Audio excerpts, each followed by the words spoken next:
নমস্কার। এই পেঁপে গাছ শহর এবং গ্রামে প্রত্যেকের বাড়িতেই পেঁপে গাছ আছে, কিন্তু অনেক সময় দেখা যায় পেঁপে গাছে ফুল হয়ে যাচ্ছে, এটাতে কিছুতেই পেঁপে ফলানো যাচ্ছে না। আমি হাতে কলমে দেখাবো যে গাছে কী কারুকার্য করলে পেঁপে একদম গ্যারেন্টি, এবং সব আমি দেখাচ্ছি।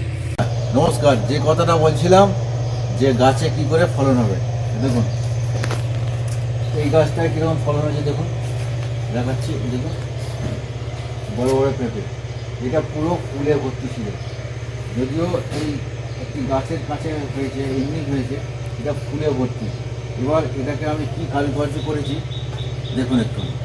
অনেকে কী করে এইরকম পেট ছিঁড়ে দেয় একবার, সেটাতে হতেও পারে নাও পারে, কিন্তু আমি যে প্রসেসটা দেখাচ্ছি তাতে পেঁপে একদম গ্যারেন্টি। দেখুন প্রথমে আপনি এইদিকে কাটলেন, প্রথমে একটু এইদিকে কাটলেন, ঠিক আছে, এদিকে কাটে কাটাইটা এইদিকে বার করে দিলেন, তারপর আপনি এদিক থেকে কাটলেন, এদিকে কাটাইটা বার করে দিলেন, মানে হচ্ছে 4 চৌকো করে আপনাকে কাটতে হবে।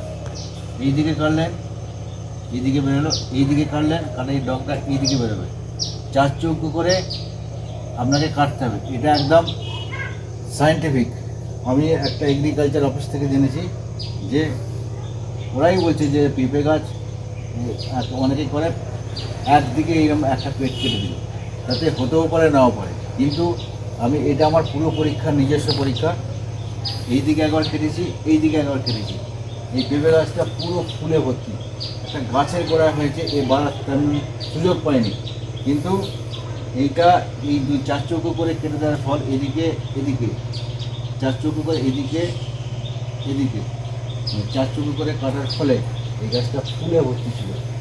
তবে ফুলগুলো যেগুলো সমস্ত হয়ে আছে সেগুলো মানে কেটে ফেলে দেয়, হলে ফুল যে সমস্ত ফুলগুলো হয়ে থাকবে হাতে করে হোক বা যে কোনোভাবে হোক ফুলগুলো ফেলে দেবে। এটাকে ছোট্ট একটা গাছের গোড়া হয়েছে, দেখুন পেঁপেটা আমি আরেকবার দেখাচ্ছি। দেখুন কত বড় বড় পেঁপে। এই গাছটা যদি ভালো জায়গায় হতো বা বাড়ার সুযোগ পেত, এই পুরো গাছে পেঁপে ভর্তি হবে। নমস্কার, আপনারা করে দেখবেন, হবেই হবে।